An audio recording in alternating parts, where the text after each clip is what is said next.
오늘 하나님의 말씀은 사도행전 5장입니다. 33절서부터 42절, 신약성경 195페이지를 찾아주시기 바랍니다. 신약성경 195페이지 사도행전 5장 33절에서 44절까지 말씀이 되겠습니다.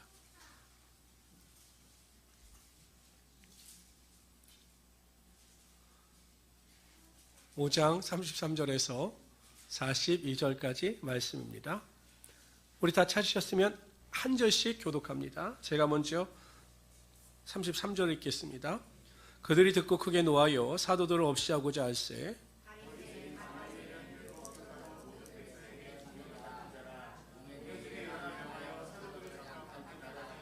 말하되 이스라엘 사람들아 너희가 이 사람들에 대하여 어떻게 하려는지 조심하라.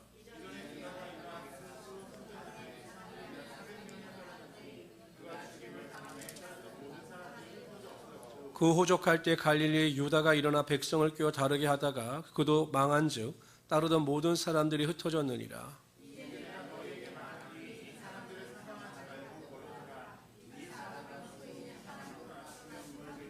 만일 하나님께로부터 났으면 너희가 그들을 무너뜨릴 수 없겠고 도리어 하나님을 대적하는 자가 될까 하노라 하니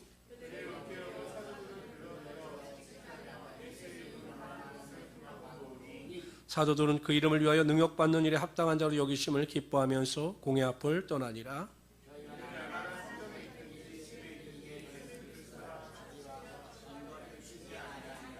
아멘.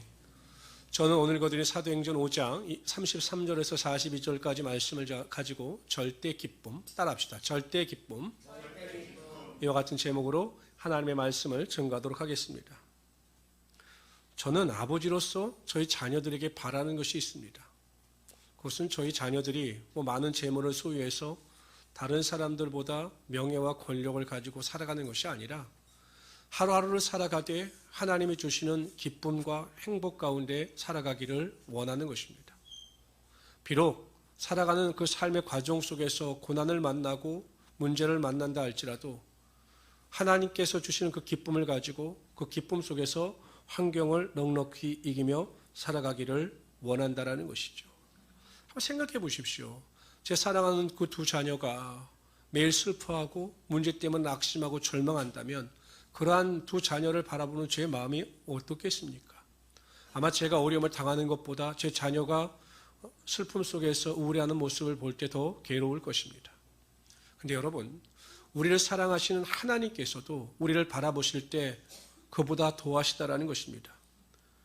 하나님께서는 우리를 얼마나 사랑하셨는지 그 외아들 독생자 예수를 우리를 위하여 화목제물로 내어주셨습니다.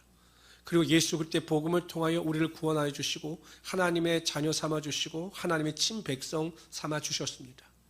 그런 고귀한 우리들이 매일매일 살아가면서 슬퍼하고 우울감에 빠져 살고 낙심하고 절망하며 살아간다면 그 모습을 지켜보시는 하나님의 마음은 결탄코 평안하지 않으실 것입니다. 그래서 하나님은 성경을 통해서 끊임없이 우리들에게 항상 기뻐할 것에 대하여 강조하고 계십니다.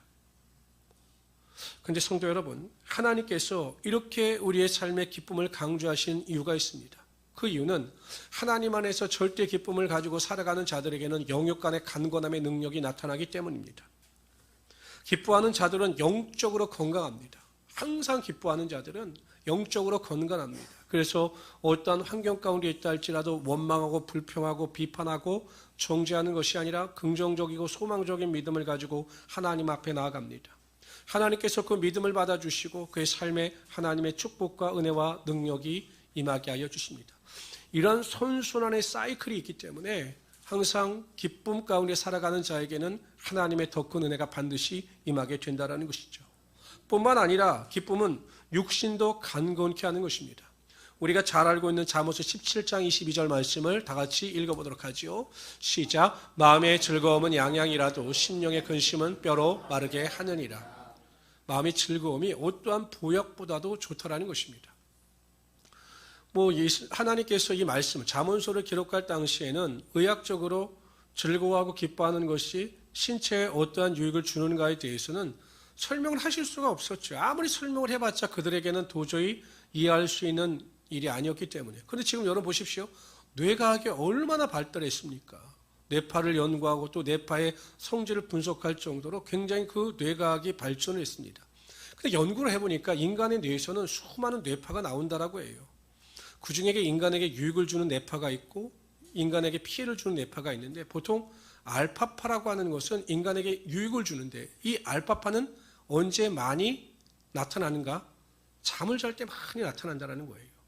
그러니까 여러분, 우리가 몸이 아프고 힘들 때 푹 잠을 자고 나면 몸이 회복되지 않습니까?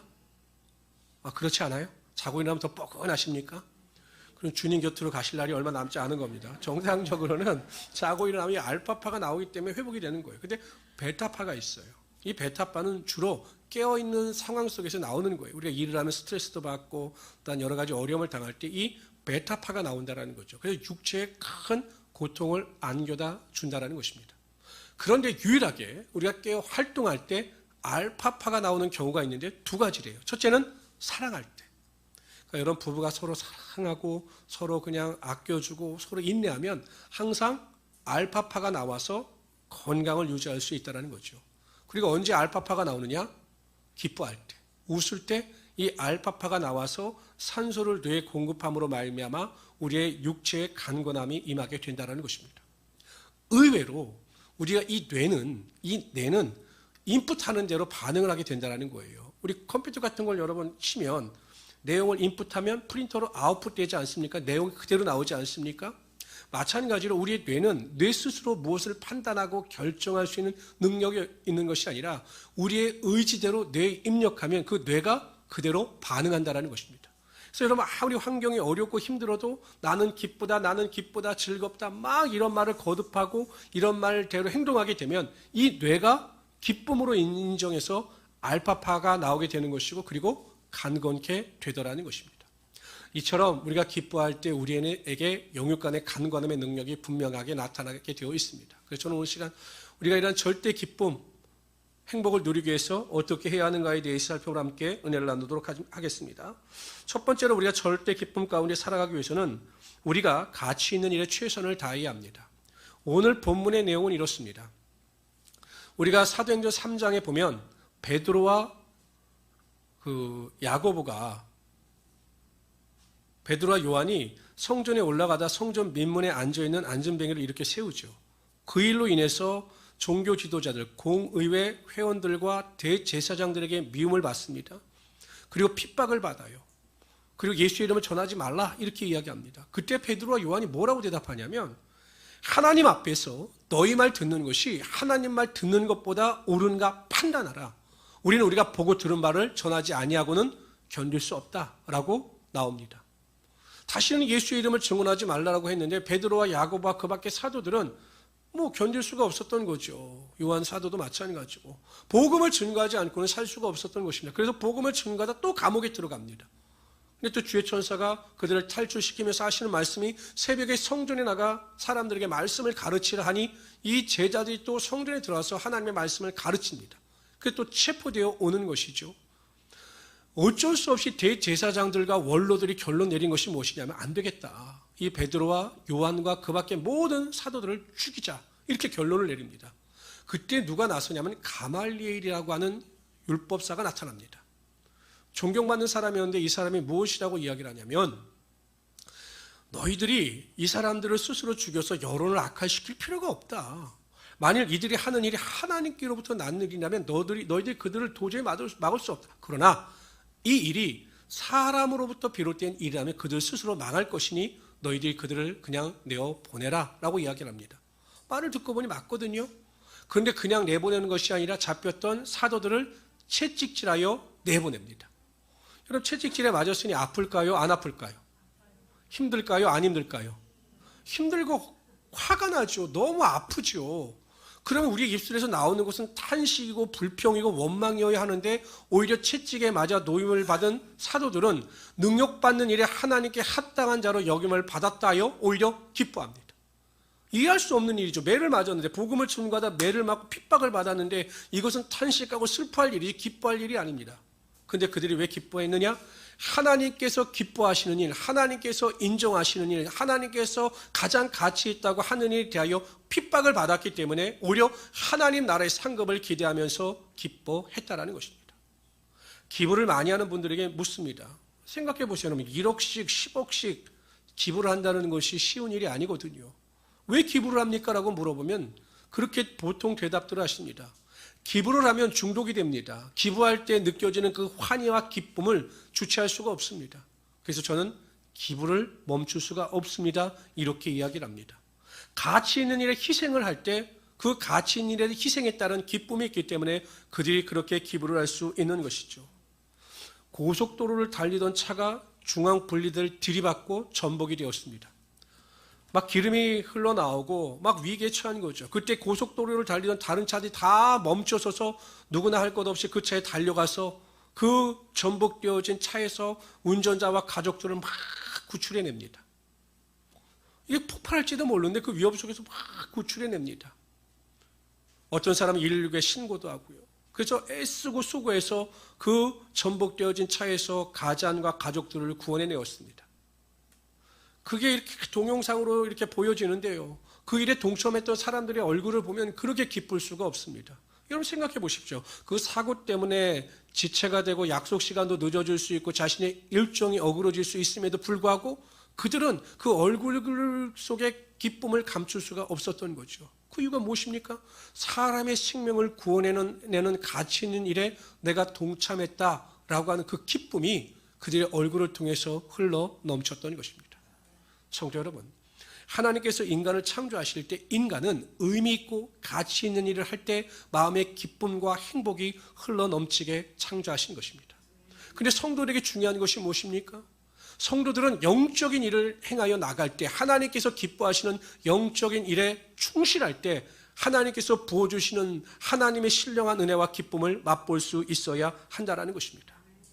제가 전에 다니던 교회에서 권사님이 계셨는데 연세도 많아요. 그런데 이 권사님은 아침에 식사만 하시면 밤에 돌아가실 때까지 매일 전도를 하시는 것입니다. 아침에 밥 먹고 눈 뜨시면 나와서 전도를 하셔요. 제가 여쭤봤어요. 가장 궁금한 어떻게 그렇게 그 전도를 잘 하십니까? 라고 여쭤봤더니 그냥 하나님께서 붙여주신대요. 하나님께서 마음을 주셨는데 그냥 붙여주신다는 거죠. 두 번째 왜 전도를 하시냐고 여쭤봤더니 전도하는 게 너무 기쁘다는 것입니다. 뭐 세상이 주는 어떠한 기쁨보다 그냥 전도할 때 그 마음이 그냥 기쁨으로 흘러 넘친다는 것입니다. 그래서 본인이 전도를 멈출 수가 없다 이렇게 말씀하셨습니다. 한번 여쭤봅시다. 아까 우리 안수 집사님이 찬양할 때 찬양이 너무 좋더라고요. 막 할렐루야 막 할 때 기쁘셨습니까? 기쁘셨어요? 왜 또 저 짓을 하고 있나? 내가 지금 관절도 안 좋고 손목도 안 좋은데 이렇게 불평하시는 분들은 없으셨습니까? 성도 여러분, 구원받은 성도라면 하나님의 은혜와 축복으로 말미암아 하나님의 자녀가 된 성도라면 이렇게 모여서 예배할 때 세상이 줄 수 없는 참된 기쁨이 여러분 심령과 생각 속에 흘러 넘칠 수 있어야 한다는 것입니다. 우리가 믿음으로 기도할 때마다 나를 만나주시고 내 기도 가운데 응답하여 주시는 그 하나님의 은혜로 말미암아 기도하는 일이 기쁘고 즐거울 수 있어야 한다는 것입니다. 우리가 하나님의 말씀을 읽을 때마다 그 말씀을 통해서 나에게 부어주시는 그 은혜로 말미암아 항상 기뻐할 수 있어야 한다는 것입니다. 그런데 여러분 예배를 드려도 기쁨이 없고 기도를 드려도 기쁨이 없고 하나님의 말씀을 읽어도 기쁨이 없다? 그것은 그 영혼이 병들었거나 하나님의 구원의 은혜 가운데 동참하지 못하고 있다는 것이죠. 한번 여쭤봅시다. 여러분들은 어떠한 일을 할 때 가장 기쁘십니까? 생각해보세요. 어떠한 일을 할 때 가장 기쁘세요? 하경영제밖에 없네요. 하경영제. 어떠한 일을 할 때 가장 기쁘세요? 말을 해야 되는데 이거 말 잘못하면 큰일 날까 봐 어떡하죠? 그렇죠. 그렇게 말을 해야 될 것 같아요. 하경영제와 저는 맛있는 것을 먹을 때 참 기쁩니다. 맛있는 거 먹을 때. 과연 그러한 기쁨만큼 예배에 기쁨이 있는가? 여러분 지금 우리가 예배 드리면 다 행복해야 돼요. 막 행복해야 됩니다. 그냥 예배 드릴 수 있다는 것에 막 행복하고 기뻐서 어쩔 줄을 몰라야 합니다. 목사님의 얼굴에서 광채가 나는 것 같고 막 행복해야 되는 것이 당연한데 무슨 세상의 질거를 다 지고 온 것처럼 얼굴이 상해 있다면 하나님이 주시는 신령한 기쁨을 누리지 못하고 있다는 것입니다. 왜 여러분 새벽마다 기도하는 사람들이 그 목숨을 걸고 기도할 거예요? 어느 목사님들이 그러시더라고요. 이 목사 새벽 기도한다는 것은 목숨 걸고 기도한다는 것을 의미하는 것이야. 왜 그럴까요? 하나님이 부어주시는 신령한 기쁨이 있기 때문에 새벽에 나와서 그렇게 기도하고 깨어서 기도하게 되는 것입니다. 왜 하나님의 말씀을 큐티하면서 그 말씀의 능력을 의지하며 살아갈까요? 읽을 때마다 부어주시는 하나님의 신령한 기쁨이 있기 때문이죠. 낚시하는 분들 이해가 되십니까, 여러분? 전 낚시하는 분들 이해가 되지 않아요. 밤새 찌만 보고 있어요. 찌만. 물고기 잡지도 못해요. 잡으면 뭐합니까? 잘 드시지도 못하는데. 그래도 그냥 즐거운 거죠. 그럼 새벽만 되면 차를 몰고 저 바닷가로 나가서 낚시를 하는 분들이 있습니다. 그게 이해가 되셔요? 그러나 그들에게는 그것이 참된 기쁨이기 때문에 그들은 그것을 하면서 만족을 누리게 되더라는 것이죠. 저는 우리 모든 성도님들이 하나님께서 인정하시는 영적이고 가치 있는 일에 최선을 다하셔서 하나님이 부어주시는 절대 기쁨을 누리며 살아갈 수 있는 하나님의 귀한 성도들이 되시기를 주님의 이름으로 축원합니다. 두 번째로요, 우리가 절대 기쁨의 은혜 가운데 살아가기 위해서는 항상 성령 충만해야 합니다. 누가복음 10장에 보면 예수님께서 70명의 제자들을 구별하셔서 세상에 파송하셔요. 그리고 그들이 돌아와서 예수님께 보고를 합니다. 근데 뭐라고 보고를 하냐면 이러한 보고를 해요. 예수님, 귀신도 우리들에게 항복하더이다. 너무 기쁜 거죠. 그랬더니 예수님께서 뭐라고 말씀하시냐면 그들에게 이렇게 말씀하셔요. 귀신들이 너에게 항복하는 것으로 인하여 기뻐하지 말고 너의 이름이 하늘나라에 기록된 것으로 인하여 기뻐하라. 이렇게 말씀하신 다음에 예수님께서 이러한 믿음의 태도를 보이십니다. 다 같이 읽어봅시다. 누가복음 10장 21절 다 같이 읽습니다. 시작. 그때 예수께서 성령으로 기뻐하시며 이르시되 천지의 주제이신 아버지여 이것을 지혜롭고 슬기 있는 자들에게는 숨기시고 어린이들에게는 나타내심을 감사하나이다. 옳소이다. 이렇게 된 것에 보세요. 예수님께서 그냥 기뻐하시는 것이 아니라 성령으로 인하여 기뻐하셨다라는 것입니다. 그러니까 성령의 능력과 충만이 임하게 되면 하나님께 주시는 알 수 없는 기쁨이 우리의 삶에 충만하게 임하게 된다라는 것입니다. 저는 이 기아성, 그러니까 순복음에서 신앙생활을 하기 전에 저는 장로교 통합 측에서 어렸을 때부터 신앙생활을 했습니다. 이 통합 측은 성령의 역사, 방언, 통성 기도 자체를 인정하지 않았어요. 새벽 예배 때 소리를 내서 기도하면 목사님이 와서 이렇게 저지하실 정도였죠. 근데 저희 가족들이 제가 고3으로 올라가기 전에 2학년 겨울방학, 봄방학 때 한월산에 올라가서 기도를 했습니다. 그 당시엔 제가 가서 정말 학교에서 학습을 마치고 올라간 시간이 거의 8시, 저녁 8시 청평에 있으니까요. 상봉동에서 버스를 타고 청평에서 내려서 또 30분, 40분을 또 한월산 기도원까지 혼자 올라가야 합니다, 밤에. 근데 올라가는데 충격을 받았습니다. 왜냐하면 그 성전이 엄청 큰데 입체 여지없이 성전에 가득 차서 성도들이 기도를 하는데 다 성령과 방언을 받기 위해서 기도하는 것입니다. 적절한 표현은 아닌데 그 당시에 막 무슨 사람들이 이야기를 했냐면 개도 한월산에 올라가면 방언을 받는다 막 이러셨어요. 그러니까 방언을 못 받는 것이 수치인 것처럼 막 이렇게 이야기를 했거든요. 저도 그 당시에 뭐 통합 측이니까 소리내어 기도하고 통성으로 기도하는 것이 훈련이 되어 있지 않았죠. 성전에서 아무리 기도해도 저게 성령의 능력이 임하지 않는 겁니다. 그랬더니 또 그 목사님이 말씀하시기를 성전에서 기도받지 못한 자들은 밤새서 소나무 밭에 가서 소나무 붙잡고 기도하면 성령의 능력이 임한다. 이렇게 말씀하시는 거예요. 그래서 또 순진하게 또 소나무 밭으로 나갔습니다. 나가서 아무리 소나무를 붙잡고 기도해도 그냥 아무 응답이 없는 겁니다. 제가 하도 힘들고 지루해서 다른 사람들은 어떻게 기도하나라는 생각을 가지고 이렇게 뒤돌아보는데 한 초등학교 5학년쯤 됐나? 그 아이가 막 소나무를 붙잡고 기도를 하는데 막 용서해 주세요, 용서해 주세요 막 기도를 하는 거예요. 제가 속으로 생각했죠. 아이고 어린 게 뭔 죄가 저렇게 많아가지고 그렇게 용서해달라고 기도하나 눈물을 흘리며 기도하나라고 봤는데 그 아이가 정말 세세한 것까지 다 회개하는 거예요. 아하, 저렇게 하면 성령의 능력을 받겠구나라고 생각해서 저도 소나무를 붙잡고 용서해 주세요, 용서해 주세요 반복하는데 정말 하나님께서 제 모든 죄를 보여주셔서 그 자리에 회개하는 순간 성령의 능력 방언이 임했습니다. 그냥 방언이 툭 터진 거예요. 제가 얼마나 놀랐는지 모릅니다. 그때 그런데 저에게 준 가장 큰 기쁨이 완전 세상이 달라 보이더라는 것이에요. 제가 지금까지 얼마 살지 않았지만 고등학교 2학년 때 얼마 살지 않았지만 그렇게 큰 기쁨을 경험한 적이 없었습니다. 저는 확신합니다. 성령의 능력이 부어지면 성령의 열매 가운데 희락의 열매가 있기 때문에 기뻐할 수밖에 없습니다. 아무리 상황이 어렵고 힘들어도 칠흑 같은 어둠의 절망이 다가온다 할지라도 성령 충만하여 성령께서 내 삶을 주관하시면 내 삶에 절대 기쁨의 능력이 흘러 넘치게 되어 있는 것입니다. 그래서 제가 여러분께 누누이 말씀드리잖아요. 성령 충만의 외적인 증거가 무엇이냐? 성령 충만한 사람은 항상 기뻐하고 쉬지 않고 기도하고 범사에 감사하며 살아가게 되어 있는 것입니다. 우리 모든 성도님들은 성령 충만을 사모하셔서 항상 절대 기쁨의 은혜 가운데 살아갈 수 있는 우리 성도들이 되시기를 주님의 이름으로 축원합니다. 세 번째로요, 절대 기쁨의 은혜를 누리기 위해서는 고난이나 문제를 만났을 때 이것이 끝이 아니라 영광을 위한 전주곡이라는 사실을 분명히 믿어야 합니다. 그리고 입술로 시인해야 합니다. 사도 바울이 고린도 후서에서 12장에서 이렇게 말씀하셨습니다. 다 같이 읽어봅시다. 시작. 그러므로 내가 그리스도를 위하여 약한 것들과 능욕과 궁핍과 박해와 곤고를 기뻐하노니 이는 내가 사도 바울은 자신의 약점을 즐거워합니다. 기뻐합니다. 사도 바울은 조롱당하고 멸시당하는 것을 기뻐하고 즐거워합니다. 궁핍한 것도 기뻐하고 즐거워한다. 핍박도 즐거워한다. 곤고도 즐거워한다. 기뻐한다. 이렇게 고백합니다. 이게 상식적으로 말이 되지 않는 거죠. 여러분, 내 약점이 드러나는데 어떻게 기뻐할 수 있겠습니까?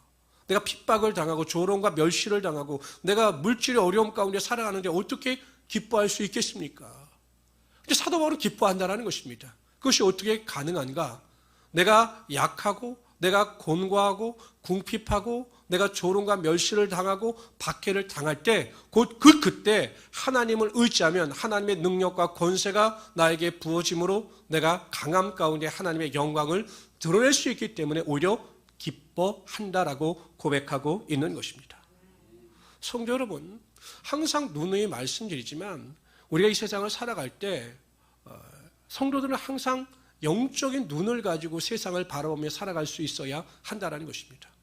보이는 세계와 보이지 않는 세계를 분별하여 분명히 보이지 않는 세계가 있고 그 세계 가운데 하나님의 역사와 능력이 나타나고 있음을 믿을 때 아무리 어렵고 힘들어도 우리 안에 소망이 있고 기쁨이 흘러넘쳐서 하나님께 영광을 돌릴 수 있게 된다는 것입니다. 사도 바울이 이렇게 고백할 수 있었던 것은 성도 여러분, 사도 바울이 어떤 이론적 지식이나 배움을 통해서 얻은 것이 아닙니다. 자신의 경험을 통해서 경험되어진 하나님의 능력을 입술로 고백한 것이죠. 빌립보에서 복음을 전거하다가 감옥에 갇힙니다. 채찍에 맞고 발에 착고가 차인 채 감옥에 갇혀요. 핍박을 당한 거죠. 어려움을 당한 거죠. 모든 것이 끝난 것 같았습니다. 그러나 사도 바울은 포기하지 아니하고 하나님 앞에 기도하고 찬송합니다. 기쁨으로 찬송합니다. 그럴 때 하나님의 기적의 능력이 나타나서 옥문이 열리고 착고가 풀리며 간수가 구원받는 하나님의 기적과 능력이 나타나게 되었던 것입니다. 그러니까 항상 이러한 은혜와 능력을 체험한 성도들은 고난과 환난 앞에서 오히려 기뻐합니다. 왜요? 하나님께서 나에게 베풀어 주실 영광이 고난의 크기보다 더 큰 것을 알기 때문에 영광을 기대함으로 하나님이 주시는 기쁨 가운데 살아갈 수 있게 된다는 것이죠. 제가 신학교를 다니면서 아르바이트를 진짜 많이 했습니다. 막노동을 엄청 많이 했어요. 제가 그 3번에 신도시가 들어섰을 때 12단지 한양 아파트인데 그 한양 아파트에서 무슨 아르바이트를 했냐면 싱크대 조립과 설치를 했습니다. 근데 이게 장난이 아니더라고요. 이 아파트 평수가 커서 싱크대 조립하고 이 설치하는 일이 장난이 아닙니다. 제가 2달 동안 여름에 아르바이트를 하면서 10kg가 빠졌습니다. 10kg가. 믿겨지지 않으시죠? 그때는 그냥 뼈만 남았습니다. 뼈만 남았어요. 엄청 힘이 들었어요. 땀을 얼마나 흘렸는지. 그런데 제가 그 일을 하면서 힘들다고 불평하고 원망했느냐? 아니에요. 제가 그 일을 하면서 얼마나 기뻐했는지 모릅니다. 왜일까요? 왜 기뻐했을까요? 네? 일당이 어마어마하게 컸기 때문에 그 일을 누구에게 빼앗기고 싶지 않았어요. 그래서 그 일을 열심히 했고 제가 그때 엄청나게 많은 수입을 얻었습니다. 마찬가지예요, 여러분. 고난은 고난으로 끝나는 것이 아닙니다. 환난은 환난으로 끝나는 것이 아닙니다. 고난과 환난 뒤에는 반드시 하나님의 영광이 있고 하나님의 강함이 있고 하나님의 능력이 나타나게 되어 있는 것이죠. 그것을 믿음으로 기대하는 자들에게 하나님의 권세와 하나님의 기쁨이 반드시 나타나게 되어 있습니다. 그래서 우리 모든 성도님들은 항상 고난과 환난과 문제 앞에서 낙심하고 절망할 것이 아니라 기쁨을 가지고 승리하며 살아갈 수 있는 귀한 성도들이 되시기를 주님의 이름으로 축원합니다. 네 번째로 우리가 절대 기쁨의 은혜를 누리기 위해서는 항상 예수 그리스도 안에 거해야 합니다. 빌립보서 4장 4절에 보면 사도 바울이 이렇게 이야기를 합니다. 주 안에서 항상 기뻐하라. 내가 다시 말하노니 기뻐하라. 주님 안에 거하는 자들에게는 세상이 줄 수 없는 참된 기쁨이 흘러넘치게 되어 있습니다. 그리스도 안에 거한다라고 하는 것은 구원받았다라는 것을 의미합니다. 우리가 구원을 받았다. 그런 자들만이 그리스도 예수 안에 거할 수 있죠. 그리스도 예수 안에 거하는 구원받은 자들에게는 어떠한 축복의 선물이 주어졌습니까? 가장 큰 축복은 영생의 선물입니다.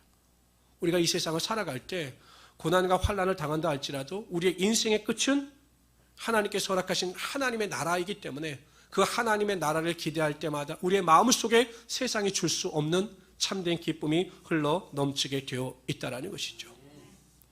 어떤 분이 이 로또를 잘 사는 분이 있었어요. 근데 정말 매일 로또를 사다가 1등에 딱 당첨이 된 것입니다. 수억 원의 당첨금이 생긴 거예요. 너무 기뻤죠. 그런데 주변에서 말하기를 절대 1등이 당첨되는 것을 사람들에게 알리지 말아라. 왜냐하면 1등에 당첨된 것을 아는 순간 수많은 사람들이 도와달라고 도움을 요청할 것이다. 그러니 절대 1등에 당첨된 것을 알리지 말아라. 이렇게 당부를 했습니다. 그래서 이 사람은 자기 아내 외에는 어떤 누구에게도 1등에 당첨된 사실을 알리지 않았습니다. 그런데 한 일주일이 지나고 나니까 모든 사람들이 다 알게 됩니다. 말을 하지 않았는데. 어떻게 알게 됐을까 궁금했는데 다른 사람들이 알려줍니다. 첫 번째, 얼굴에서 웃음이 떠나지를 않더라는 거죠. 생각해 보시오. 1등에 당첨됐으니 그냥 밥을 먹어도 웃고 그냥 계속 웃는 거죠. 두 번째는 사람이 누가 화를 내게 해도 화를 내지 않는 겁니다.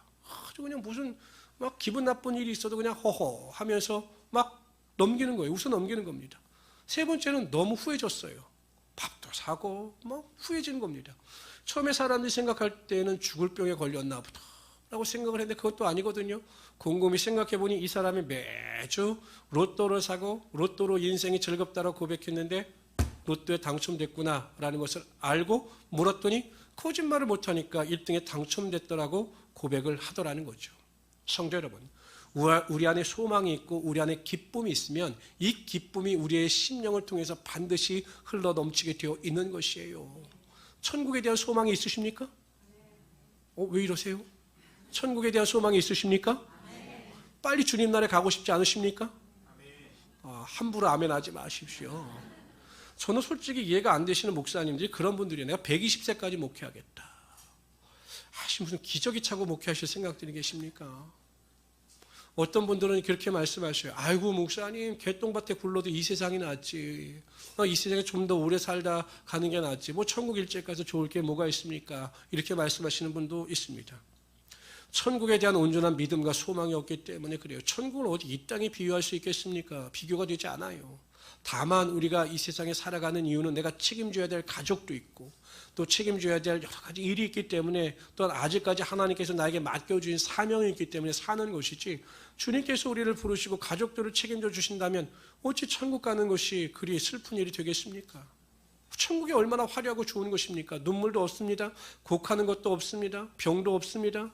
미움이나 시기와 질투도 없습니다. 악은 전혀 존재하지 않습니다. 그런 천국이 우리에게 보장되어져 있으니 주 안에 있는 자들에게는 그 천국으로 인한 기쁨과 소망이 흘러넘치지 않겠느냐라는 것입니다. 제가 곰곰이 생각해 봤어요. 왜 천국에 대한 소망이 성도들에게는 없을까?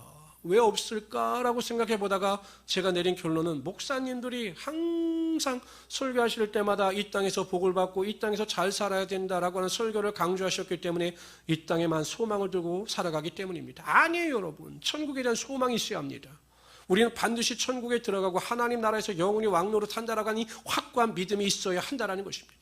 그럴 때 우리가 이 땅에서 썩어져가는 배설물의 소망을 두지 아니하고 오직 하나님 나라의 소망을 두면서 살아갈 수 있게 된다라는 것입니다. 이상하죠? 세상의 것을 조금만 잃어도 슬퍼하고 낙심하면서도 하나님의 것을 잃어버리고 하나님의 것에 대해서 점점 멀어지는 일에 대해서는 슬퍼하거나 낙심하지 않습니다. 제가 이번 코로나 사태를 통해서 여러분들께 너무 감사했어요. 야, 나 정말 우리 행복한 우리 순복음교회 성도들은 너무 감사하구나, 너무 훌륭하구나라는 것을 제가 알았습니다. 제가 목사님들을 만나보고 큰 교회 목사님들을 만나보면 예배 나오는 성도들, 온라인, 오프라인 통해서 예배드리는 성도들의 수가 반도 안 된다는 것입니다. 헌금도 줄어서 교회 재정이 어렵다고 호소하는 분들도 많았어요. 근데 저희 교회는 전혀 그렇지 않아요. 예배하는 성도의 수도 전혀 줄지 않았고 헌금도 전혀 줄지 않았습니다. 여러분들이 하나님 안에서 참된 믿음의 소망을 가지고 하나님이 기뻐하시는 일에 동참하고 있기 때문에 하나님께서 그러한 은혜를 부어주신 것입니다. 성도 여러분, 서론에서 말씀드렸듯이 하나님께서는 우리가 이 세상을 살되 우울이나 낙심이 가운데 살아가는 것을 기뻐하지 않으셔요. 기뻐하지 않으셔요. 저도 마찬가지입니다. 저도 마찬가지예요. 저는 목회자로서 하나의 노이로제가 있어요. 무엇이냐면 성도들의 전화를 받는 겁니다. 성도들은 이상하게 저에게 기쁜 소식은 알려주지 않아요. 목사님 잘 됐어요, 이런 소식은 잘 알려주지 않아요. 꼭 전화가 목사님 드릴 말씀이 있는데 뭔데요? 저에게 이런 문제가. 그럼 또 덜컹합니다. 그럼 또 하나님께서 기도하게 하시는 거죠. 그러나 성도 여러분, 아무리 환경이 어렵고 힘들어도 우려하지 마십시오. 우리에게는 소망의 하나님이 계시고 그 일을 능히 행하시는 하나님이 계시기 때문에 절대 기쁨의 은혜 가운데 살아갈 수 있는 우리 성도들이 되시기를 주님의 이름으로 축원합니다. 그렇게 첫 번째, 영적으로 가치 있는 일에 최선을 다하십시오. 예배를 경홀히 여기지 마십시오. 예배에 올인하십시오. 매일 깨어 기도하십시오. 하나님의 말씀을 가까이 하시고 하나님의 말씀을 묵상하십시오. 성도들을 섬기고 또한 교회 일에 봉사하는 일에 최선을 다하시기를 바랍니다. 그러면 하나님께서 하늘의 문을 여시고 세상에 감당할 수 없는 절대 기쁨의 능력을 여러분 삶 가운데 허락하여 주실 것입니다.